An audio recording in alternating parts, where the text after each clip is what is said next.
तो दोस्तों आज हम लाए हैं आपके लिए माइकल गैंगस्टर की जीवनी पार्ट 2। फर्स्ट भाग नहीं देखा है तो प्लीज़ ज़रूर देखें। चलो शुरू करते हैं। माइकल ने 6 साथियों के साथ एक योजना बनाई। योजना के मुताबिक वे सारे रात को 3 बजे जेकोब के घर पहुंच गए। माइकल ने देखा कि गेट के पास ही 2 पहरेदार पहरा दे रहे थे। माइकल के 2 आदमी वहां चुपके से गए और दोनों का मुंह क्लोरोफॉल वाले रुमाल से ढककर उनको बेहोश कर दिया और फिर उनको चाकू से मार दिया। माइकल अपने साथियों को लेकर आगे बढ़ा। घर के बाहर ही बाग था, वहाँ पे बहुत पेड़ पौधे थे। माइकल और उनके साथियों ने दूर से देखा कि बहुत सारे पहरेदार वहाँ पहरा दे रहे थे। माइकल ने देखा कि दूसरी मंजिल पे खिड़की से जा सकते हैं। उसने एक रस्सी निकाली और उसकी मदद से वह दूसरी मंजिल पे पहुंच गया। उसने अपने औजारों की मदद से खिड़की के सारे सरिये तोड़ दिए और अंदर घुस गया। उसने आसपास देखा लेकिन जेकोब उसको कहीं नहीं मिला। वह पहली मंजिल पे पहुंच गया। वहां उसको एक कमरे में जेकोब सोते हुए दिखा। उसने अपनी बंदूक निकाली और जेकोब के सर पर रखी और उसको जगाया। जेकोब नींद से जाग गया और बोला कि कौन हो तुम और क्या चाहते हो? मैं डेविड का आदमी हूँ, मैं तुम्हारी मौत चाहता हूँ, अगर बच सकता है तो बच ले। माइकल ने जवाब दिया। जेकोब ने लात मारकर माइकल के हाथ से बंदूक गिरा दी और कुछ मिनटों तक दोनों के बीच में मारपीट जारी रही। अंत में माइकल ने जेकोब को नीचे गिरा दिया और गला पकड़कर पूछा कि बोल साले, कहाँ छुपा रखा है माल? चुपचाप दे दे वरना तेरा खेल खत्म। मैं देता हूँ, मुझे मत मारो, कहकर जेकोब ने उसको अपनी तिजोरी दिखाई और उसको सारा माल दे दिया। माइकल ने सारा माल 4 बैग में भर दिया। 2 बैग में पैसे थे और बाकी के 2 बैग में कीमती हीरे और गहने। सारा माल लेने के बाद 11 बजे उन्होंने जेकोब को गोली मार दी। वो नीचे गया और उसने देखा कि जेकोब के सारे आदमी भी मारे गए थे। माइकल के साथियों ने नीचे रहकर उन सब का भी सफाया कर दिया था। माइकल ने जाते जाते एक बॉम्ब उसके घर में फेंका और उसके घर को बॉम्ब से उड़ा दिया। फिर वे सब माल लेकर डेविड के घर पहुंच गए, जो जंगल की तरफ था। बॉम्ब ब्लास्ट होते ही आसपास के लोग जाग गए और पुलिस को सूचना दे दी। पुलिस वहां पहुंची और यह सब कैसे हुआ यह जानने के लिए अपने ऑफिसरों को आदेश दिया। माइकल की इस डकैती के लिए डेविड ने उसको इनाम स्वरूप 40 लाख रुपए दिए। माइकल को ऐसा लगा कि जैसे मानो उससे बहुत बड़ी जंग जीत ली हो। वह खुश हुआ। माइकल खुश होकर घर जा रहा था। माइकल घर जाकर कुछ देर सोता रहा। जब उसकी आंखें खुली तो उनके सामने पुलिस खड़ी थी। पुलिस ऑफिसर ने उनकी मम्मी पापा से कहा कि आपके बेटे ने शहर के सबसे रईस इंसान जेकोब के घर डकैती की है। जेकोब और उनके सारे आदमियों को मार दिया और आखिर में बॉम्ब ब्लास्ट कर दिया। हमने सीसीटीवी फुटेज में मदद से देख लिया। नहीं, यह नहीं हो सकता, मेरा बेटा यह नहीं कर सकता, शायद आपसे कोई गलतफहमी हुई है, माइकल के पिता ने कहा। अगर आपको झूठ लगता है तो आप मेरे बेटे से पूछ लीजिए, पुलिस ऑफिसर ने कहा। हाँ पिताजी, मैं गुनहगार हूँ, मैंने यह सब किया है, माइकल ने जवाब दिया। माइकल का यह जवाब सुनकर उनके मम्मी पापा के पैरों तले जमीन खिसक गई। उसके पापा ने उसको थप्पड़ मारना चालू कर दिया और कहा कि साहब इसे ले जाइए, आज से हमारा कोई बेटा नहीं है। तुझ जैसे बेटे इस देश के लिए है ही नहीं, इस दुनिया के लिए कलंक है तू। मैं आज के बाद इसकी शक्ल नहीं देखना चाहता। नीच नालायक हत्यारे, हमने ये संस्कार दिए थे तुझे, साहब मैं इसको जिंदा नहीं छोड़ूंगा। ऐसा कहकर माइकल के पिता ने ऑफिसर की बंदूक लेकर माइकल को मारने जाते हैं, लेकिन ऑफिसर उनको रोक लेते हैं और माइकल को पुलिस स्टेशन ले जाते हैं। माइकल की यह खबर सुनकर एलिना को बहुत ठेस पहुंचती है। वह उसके साथ रिश्ता तोड़ देती है और इस शहर से दूर अपने नाना के घर चली जाती है। माइकल के मम्मी पापा को किसी ने बताया कि डेविड से उसकी कुछ वक्त से संगति हो गई थी, इसलिए आपका बेटा गलत रास्ते पर जाने लगा।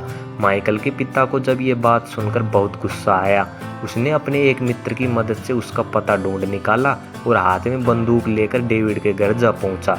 डेविड के सामने जाकर उसने कहा, साले कुत्ते कमीने, तूने मेरे बेटे को गलत राह पर चलना सिखाया, मेरे बेटे को गैंगस्टर बनाया, तुझसे मैं जान से मार दूंगा, कहकर उसको गोली मारने की कोशिश की, लेकिन डेविड के आदमी ने उसकी बंदूक छीन ली।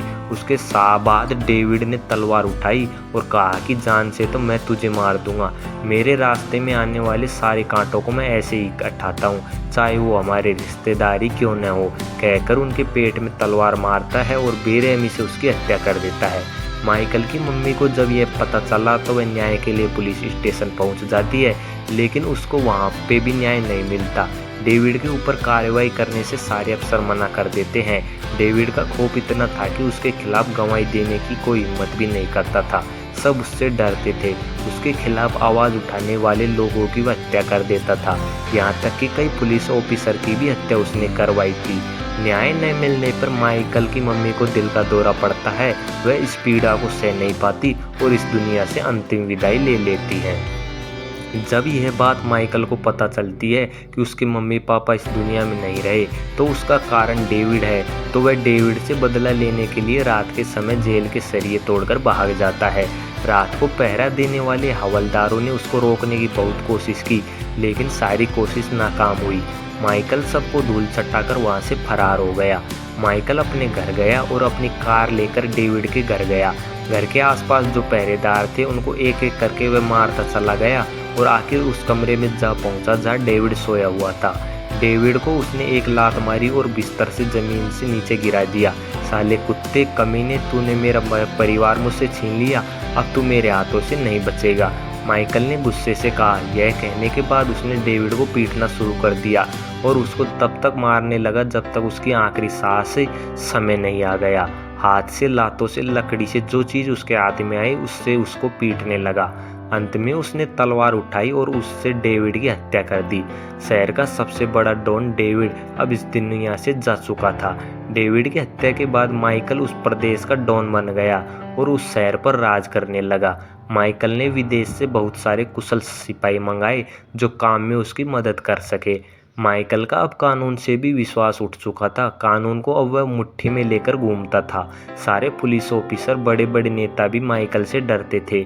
सब जानते थे कि माइकल ने कितने गुनाह किए हैं, लेकिन किसी की हिम्मत नहीं होती थी उसको गिरफ्तार करने की। माइकल के मन में बुरे विचार आने लगे और वो सोचने लगा कि जिस प्रदेश ने उसको माँ बाप छीन लिए, इतने सालों जिस प्रदेश ने उसको गरीबी में रखा, उसको वह तबाह कर देगा।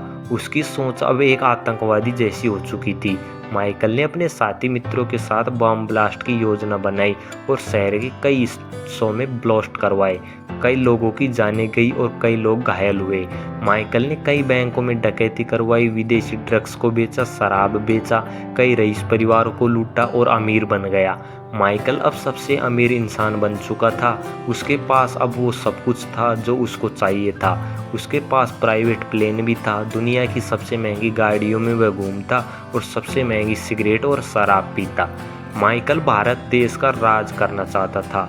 उसने हर जगह अपना डर बनाया। जिस जगह भी माइकल जाता वहाँ के लोग माइकल से इतना डरते कि सब काम छोड़कर भाग जाते।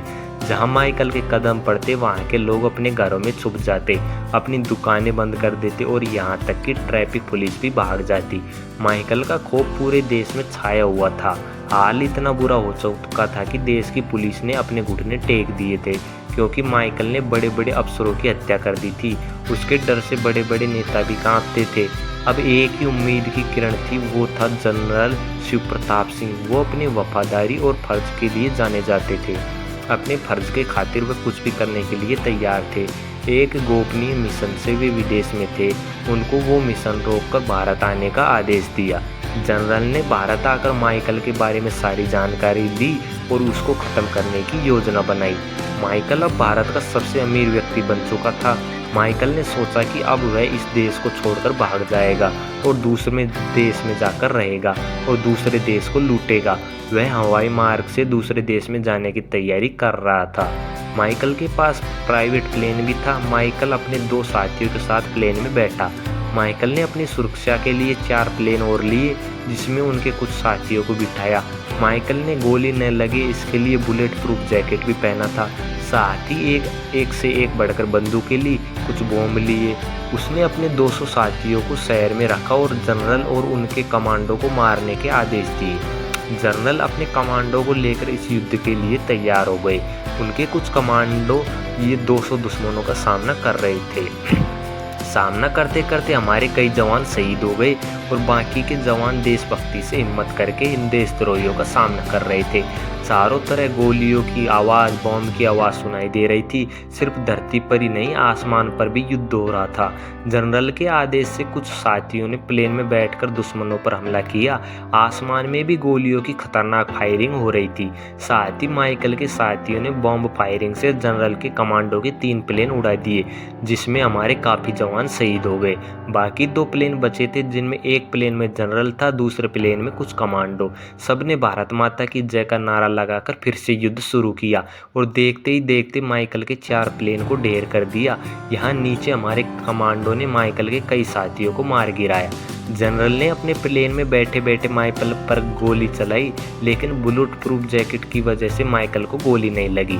माइकल कई बार लगातार गोलियां चलाई, लेकिन माइकल पर उसका कोई असर नहीं हुआ। जनरल को गुस्सा हो गया। उसने अपने कमांडो को आदेश दिया कि प्लेन को बॉम्ब से उड़ा दो। बॉम्ब फायरिंग से प्लेन को ख़त्म करने में हम कामयाब रहे। माइकल जिस प्लेन में बैठा था वह प्लेन ढेर हो चुका था। उस दिन हमारे पूरे देश में उत्सव मनाया जा रहा था। सबने खुशियां मनाई और जनरल का भी फूलों से स्वागत किया।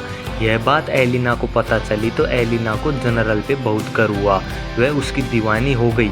माइकल के बाद अगर उसका दिल किसी पे आया तो वो जनरल था। उसको दुख नहीं था कि माइकल मर गया, लेकिन उसको खुशी थी कि एक देशद्रोही हमारे देश से ख़त्म हुआ।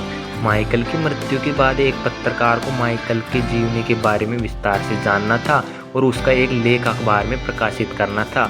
इस वजह से उन्होंने अपने ऑफिस में एलिना और जनरल को बुलाया।